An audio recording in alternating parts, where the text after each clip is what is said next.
Our chosen company, LanzaTech, is known for its syngas fermentation process, which is the fermentation of hydrogen, carbon monoxide, and carbon dioxide, otherwise known as syngas, into carbon-based energy sources via biological pathways. They use that process to achieve two aims. First, to generate low-carbon liquid fuels and chemicals. For example, 2,3-butanediol and 1,3-butadiene. And second, to reduce waste carbon dioxide emissions, especially from steel mills' flue exhausts. As of now, another process that can convert syngas to liquid fuels is the thermochemical Fischer-Tropsch synthesis, which uses a metal catalyst, usually cobalt or iron-based, for the reaction.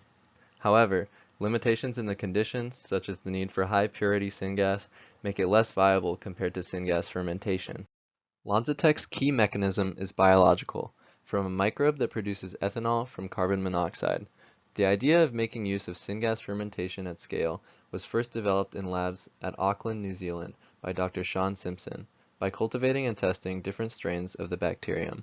Some of its competitors are New Light Technologies and INEOS Bio, which all came out after LanzaTech, and Cascada, which failed because they focused on fuels only and not specialty chemicals. As such, LanzaTech is recognized as a leader in the syngas fermentation industry.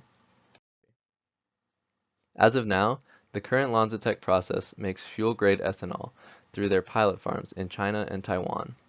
Other processes, including the 2,3-butanediol and 1,3-butadiene synthesis route, is currently under development and was expected to be commercially launched last year.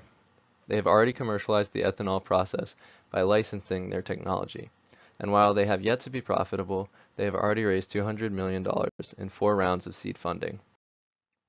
The conversion of carbon-rich gases into fuel and other products is done in a continuous process.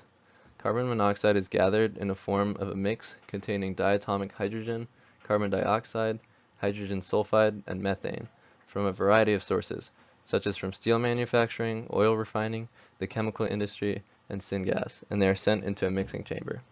This mix is then led into a compressor before heading into the fermenter. Liquid medium is also added into the fermenter. In the fermenter, microbes consume carbon monoxide and produce ethanol, unrefined fuel, and water. A biological water-gas shift reaction occurs within the microbes, allowing them to be highly efficient. They are then led into a separator, where each product can be recovered separately. The recovered water is recycled back into the fermenter. The most critical unit operation to this process is the fermenter.